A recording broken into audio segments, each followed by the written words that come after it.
If irony could kill, med school would have buried me long before anatomy lab did. I thought the weirdest thing that could happen in my third year was watching a heart still beating after being removed from a body. Turns out the weirdest thing was falling in love with the witch who made it beat again. Her name was Rowan Vale, transfer student, rumored genius, possible sociopath. She walked into our pathology lecture like she owned the place. I remember every detail of that morning. The air smelled like burnt coffee and bleach, and every pair of eyes followed her as she took a seat in the back row, far from the fluorescent light. She didn't look like a med student. She looked like trouble in human form, serene, unreadable, and somehow ancient. The first time she spoke to me, it wasn't about school. It was about death. "You shouldn't stay in the morgue alone," she said, voice calm, slightly amused. "The dead remember things." I laughed, because what else do you do when a stranger says something like that? But she didn't laugh back. She just looked at me, her eyes the color of storm glass, and I swear I felt the air shift like the room inhaled. From that night, my life began to warp around her, piece by piece. We were assigned together for the clinical pathology rotation, which was the universe's cruelest joke. Rowan never carried a notebook, never used a pen, yet always had the right answer. She spoke softly but with absolute precision, like she'd read the diagnosis straight from the blood itself. "Lucky guesses," she said when I asked. "Bullshit," I muttered. One evening we stayed behind after class to prepare slides. The lab was empty, humming with low light and the faint scent of formalin. I dropped a scalpel. She caught it midair too fast. Her fingers didn't bleed when the blade grazed her skin. "You didn't even flinch," I said. She looked at me and smiled almost sadly. "I've seen worse things cut me." Something about that moment haunted me. The way her reflection in the glass moved a fraction slower than she did. The faint shimmer on her wrist when she touched the microscope. But the scariest thing wasn't what she was. It was how much I wanted her anyway. A week later, we were dissecting a cadaver together. It was a young woman, unclaimed, her story gone with her name. Rowan touched the woman's cold cheek before starting. "Don't look away from her," she whispered. "Everyone deserves to be seen." There was reverence in her tone, almost like prayer. Something cracked open in me that day. Not just curiosity but longing. I wanted to understand her. I wanted to know why she looked at the dead like old friends. When class ended, I followed her outside. The evening was cold. Our breaths rose like ghosts. She lit a cigarette not with a lighter, but with a whisper. A spark flickered from her fingers like static catching fire. I froze. She looked at me, smoke curling between us. "You weren't supposed to see that. Are you?" I started. "A mistake," she said softly and walked away. That night I couldn't sleep. Every thought was her name, her voice, the way her eyes seemed to hold secrets older than medicine itself. I searched everything: occult archives, folklore forums, even old journals from Harvard's restricted collection. And the more I found, the less sense it made. Rowan Vale didn't exist before 2 years ago. No record, no address, no family. But there were rumors. A small-town fire. Bodies burned without cause. A girl who walked out of it untouched. By the time I realized how deep I'd fallen, it was too late. Love had already made me reckless. We drifted closer in the weeks that followed. She started showing up outside my dorm, bringing me coffee, or sometimes nothing but her quiet presence. She never explained her secrets, and I stopped asking. Instead, I started noticing the small ways she protected me. Once I almost got hit by a car on Tremont Street. The driver swore he hit the brakes, but I swear, I saw the car freeze midair, just inches from my body. When I looked up, Rowan was standing across the street, her hand raised slightly. The car dropped. My heart didn't. She didn't smile, didn't wave. Just turned and disappeared into the fog. I should have been terrified, but all I could think was she saved me. The next time I saw her, I confronted her. In the anatomy lab again, where all the lies started. "What are you?" I asked. She looked at me for a long time before answering. "Something that shouldn't love you," she said quietly. "But does." Then she leaned forward and kissed me. It wasn't gentle. It was desperate, like she'd been holding her breath for years and finally decided to drown. The smell of formalin mixed with her scent, wildflowers and ash. My body forgot how to think. My heart forgot how to be afraid. When we pulled apart, her eyes were glowing faintly. And I realized the truth. She wasn't the danger. I was. Because I'd give anything to keep her. But magic has a cost. And loving a witch means learning what it takes to pay it. That winter, patients began dying inexplicably at the hospital, hearts stopping without reason, veins blackened like ink. Every case Rowan was there. Every case I defended her. Until I saw it. A night of snow and silence. A man convulsing on a hospital bed. His life ebbing fast. Rowan's hands over his chest, chanting under her breath. The monitors flatlined, then steadied. He lived. But her eyes dimmed. Her skin went pale. She swayed. Rowan. I grabbed her before she fell.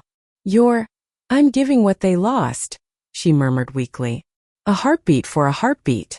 You can't keep doing this, I said, voice breaking. She smiled faintly. It's who I am. And then she kissed me again, soft, fleeting, full of farewell. I didn't see her for 3 days. The hospital whispered rumors. A student expelled. A patient mysteriously cured. A fire alarm in the morgue. When I found her, she was sitting by the Charles River, snow falling into her hair. I tried to be normal, she said without looking at me. To stay. But I can't keep pretending this world doesn't eat people like me. I knelt beside her, took her cold hands. Then let me be eaten with you. She laughed softly, tears freezing on her cheeks. You don't even know what that means. Maybe not, I said. But I know what love does. And I'm not leaving. She turned to me then, eyes bright with something fierce and tender. For the first time she didn't look like a witch. She looked like a woman terrified of being loved. And I loved her anyway. The snow outside the dorm had turned to gray slush by morning, but inside the world felt colder. Rowan didn't show up for rotations again. Her name was removed from the class roster a week later. Officially, she had withdrawn for medical reasons. Unofficially, everyone whispered the same thing. She was dangerous. I couldn't breathe without thinking about her. I still saw her shadow in the glass of the anatomy lab. Still heard her whisper every time the wind slid down the hospital corridor. Sometimes I woke up to find the faint smell of lavender and smoke in my room, as if she'd just been there. Then one night I came home past midnight, exhausted from a trauma shift, and found her sitting on my bed, knees drawn to her chest. Her eyes looked duller now, as if the light had been siphoned out. Elena, she said softly, I didn't want to come back. Then why did you? She hesitated. Because you called me. My throat closed. I hadn't said her name out loud in days, but maybe that didn't matter. Maybe love itself was a kind of invocation. She told me she was hiding. That something Samian was looking for her. There are rules for people like me, she said. And I broke every single one when I touched you. Her hands were trembling. I reached out to steady them, but when our fingers met, I felt a jolt like static, only deeper, older. The lights flickered. My phone died. Outside, the street went dark for a full minute. See, she whispered. Even my love ruins things. I should have run. I should have told her to go, to disappear and never look back. But instead I leaned forward and pressed my forehead to hers. Then let it ruin me too, I said. She kissed me, slow this time, like she was memorizing the shape of my lips before the world erased her again. We started meeting in secret. Empty classrooms, rooftops, abandoned corridors after midnight. She'd wait for me with her coat pulled tight and a smirk that made my heart forget how to function. She told me stories about the old families, the covens that once ruled the hidden corners of Boston, about how her mother tried to bind her powers, and how she'd escaped before the ceremony was complete. That's why I can't stop it, she said once, staring at her hands. Magic leaks through the cracks. Sometimes she showed me. Once she made a rose bloom from a medical textbook. Another time she healed a burn on my arm by humming an old Gaelic song. But she never smiled after. Every spell costs something, she said. And I'm running out of things to pay with. I didn't understand until the first time she collapsed. We were studying in the library. She'd been restless all evening, her fingers tracing invisible patterns on the table. Suddenly her body went rigid, eyes rolling back. Rowan! I shouted, catching her before she hit the floor. Her pulse was erratic, her skin icy. And then I saw it, black veins spidering up her neck, pulsing like ink under glass. Stop it! I whispered, panicked. Whatever this is, stop. she gasped, clawing for air. It's not me. Someone's calling my name. Then she went limp. I thought she was gone. But a second later, the room went silent. The clock stopped ticking. Pages froze midair. And Rowan opened her eyes, glowing white this time. Elena, she said, her voice doubled, layered with something ancient and terrifying. They've found me. The next moment, the lights exploded. We escaped that night. I don't remember how. Only the sound of alarms, the smell of burning paper, the sting of cold air on my face as we ran across the frozen quad. She didn't stop until we reached the Charles River again, where everything had begun. They'll come for me before dawn, she said. Who? The Circle. My mother's coven. They think I've taken something that belongs to them. What did you take? Her eyes softened. Freedom. She turned to me, brushing her fingers against my jaw. You can still walk away, Elena. Pretend none of this happened. Do you really think I could? I said. After everything? She smiled faintly. That's what I'm afraid of. Then she kissed me again and the world went quiet. The following days blurred together. I skipped classes, ignored messages from my professors, lied to my roommate. Rowan stayed hidden in an abandoned apartment above an old pharmacy near the river. She barely ate. Her magic flickered like a dying flame. Sometimes she'd wake screaming in a language I didn't understand. One night she begged me to leave. Elena, if they find you with me, they'll take you too. Let them try. You don't get it, she said, trembling. Magic isn't kind. It always demands balance. For every life I save, something else breaks. Her voice cracked. You shouldn't love me. I cupped her face. Then why do you keep coming back? She didn't answer. Instead, she rested her forehead against mine, her breath shaking. Because I don't know how not to. The next morning I woke up alone. The bed beside me was cold, the sheets dusted with ash. There was only one thing left. A note written in her looping handwriting. Don't look for me. They'll find you first. Of course I looked. 2 weeks later, the hospital was swarmed with rumors again, bodies turning up near the harbor, hearts missing, organs untouched. The police called it ritualistic. The doctors called it madness. But I recognized the marks. They were the same as the ones I'd seen on Rowan's arms when she used her magic. And I knew deep down she was nearby. I followed the trail through the back alleys of South Boston until I reached a crumbling brick building with boarded windows.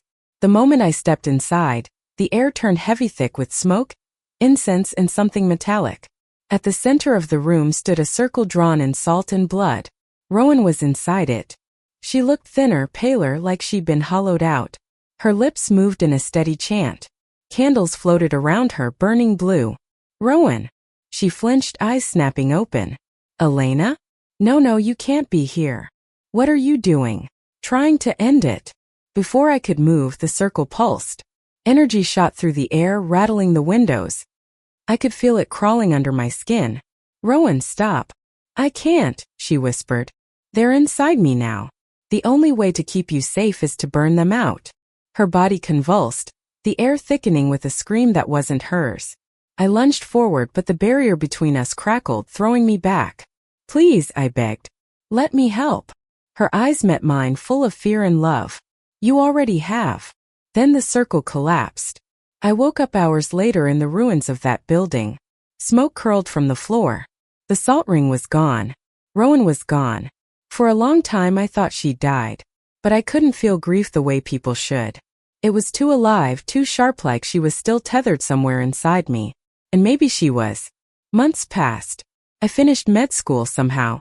I went through the motions, graduation, residency, all the milestones people tell you should make life meaningful. But none of it did.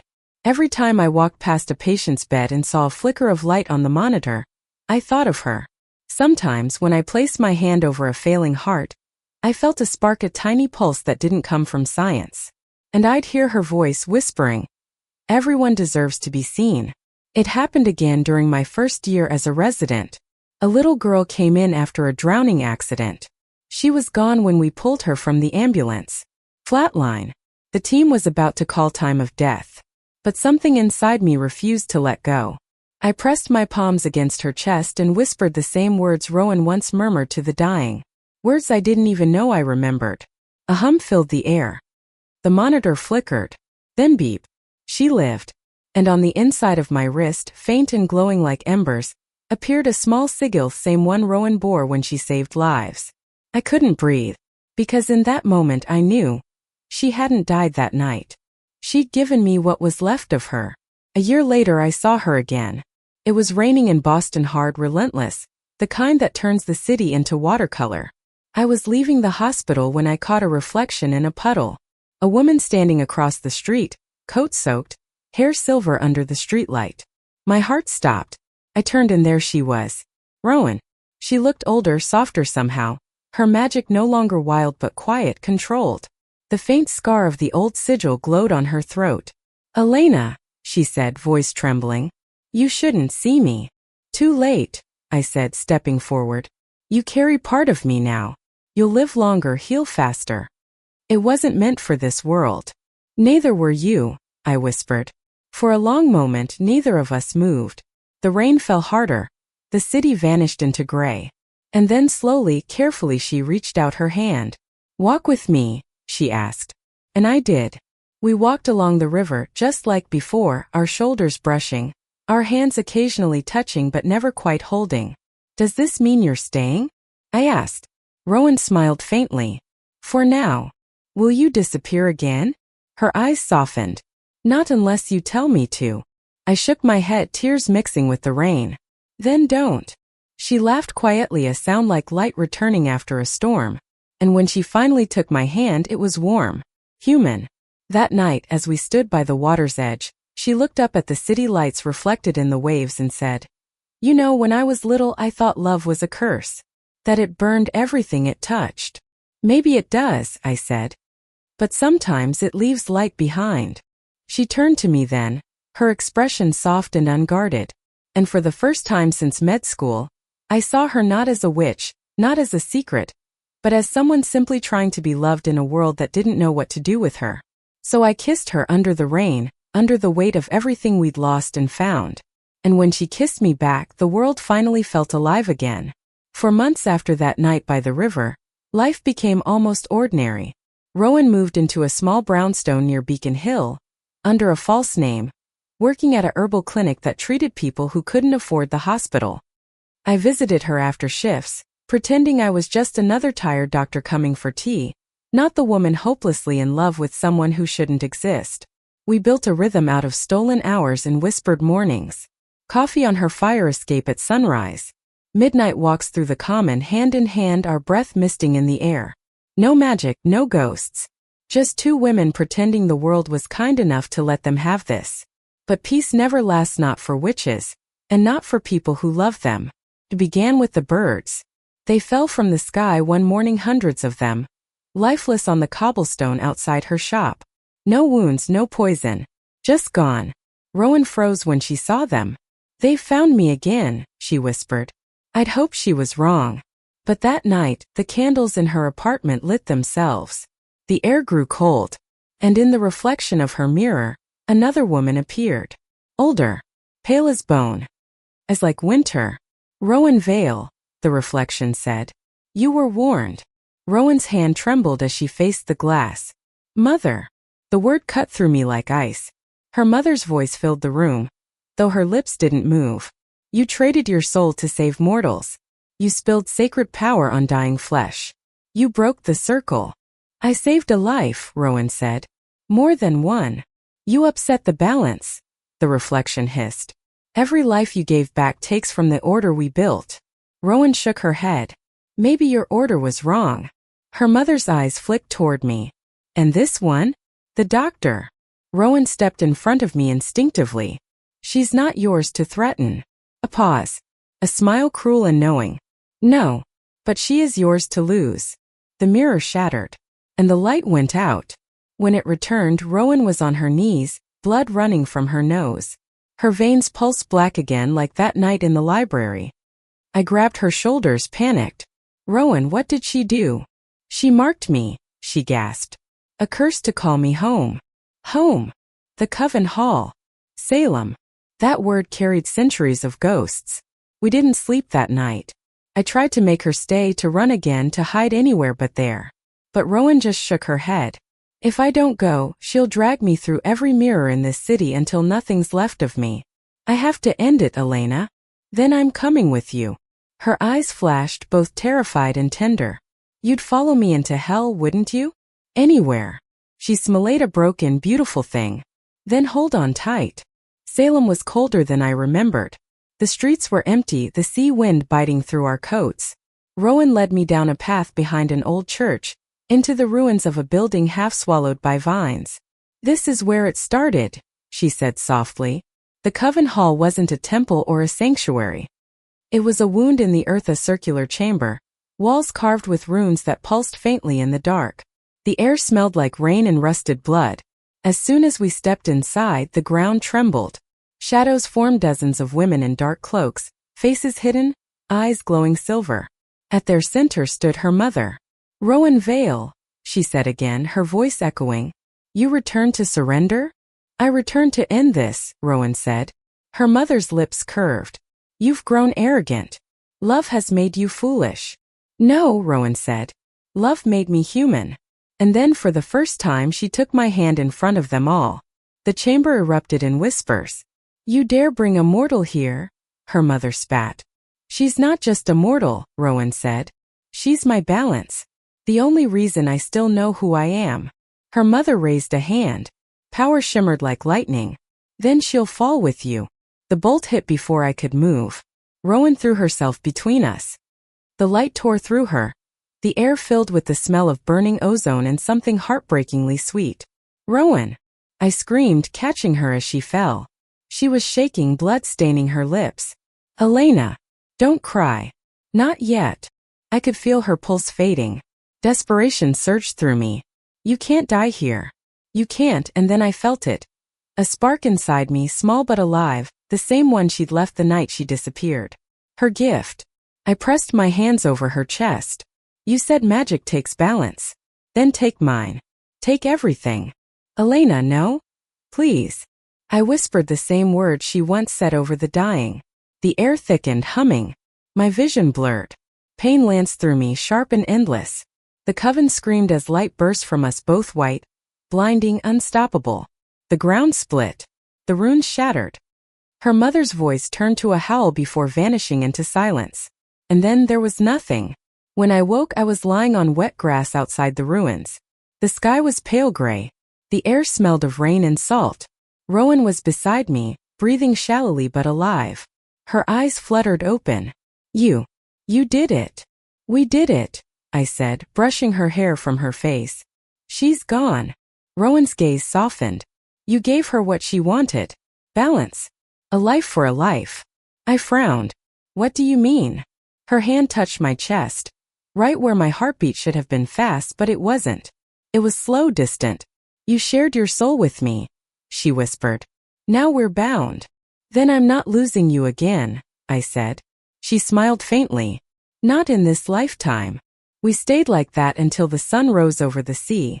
Rowan leaned against me, weak but alive, the golden light catching in her silver hair. I wanted to freeze that moment forever, the calm after a storm, the miracle after every impossible thing. Do you think the world will ever forgive us? I asked. She looked out toward the horizon. Maybe not. But maybe it doesn't need to. Then she turned to me and kissed me, slow and certain, her lips warm against mine. For once there was no magic in it. Just us two flawed, foolish people who'd chosen each other despite everything. Weeks passed before we dared return to Boston. Life picked up its rhythm again, quieter now. Rowan's powers had faded. The glow in her veins was gone. She said it felt like peace. I went back to the hospital. Patients still came in, still died, still lived. But sometimes, only sometimes, when I held their hands, I felt that same warmth pulse faintly under my skin, like a heartbeat that wasn't mine alone. Rowan would wait for me after night shifts, leaning against the hospital wall, holding 2 cups of coffee. One night I asked her, "Do you ever miss it? The magic?" She smiled. "I still have some." "Where?" She took my hand and placed it against her chest. "Right here." And then she added almost playfully, "Besides, you're doing enough miracles for both of us now." I laughed. "That's called medicine, not miracles." She raised an eyebrow. "If you say so, doctor." Years later, people still tell stories about the witch of the river, the girl who healed without reason, the doctor who saved hearts no one could explain. They don't know the truth, and maybe they never should. Because the truth isn't about spells or curses. It's about love, the kind that defies every law, scientific or sacred. The kind that burns, heals, and rebuilds. And sometimes, late at night, when the city sleeps and the river reflects the moon, Rowan will whisper beside me, "Do you remember med school?" How could I forget? I'll say. She smiles, presses her lips to mine and whispers, "You found a witch. And I found a reason to stay." In the quiet that follows, I can almost hear the faint echo of all the lives we touched, all the ones we saved, all the ones we lost. The world didn't end. Just changed. And maybe that's what love really isn't, a spell, not a cure but a transformation. One that turns fear into hope, darkness into warmth, and two broken souls into something whole. A new hospital wing opened that spring, named after anonymous donors. Inside there's a plaque that reads, "For those who heal without asking why. For those who choose love, even when it costs everything." Sometimes I see Rowan standing by that plaque, tracing the words with her fingertips. The sun catches the faint scar on her wrist, the mark of what she once was, and who she became. When she turns to me, there's no magic in her eyes anymore. Just light. And as always, I can't stop loving her. Thank you for listening. Like and subscribe to get notifications about next videos.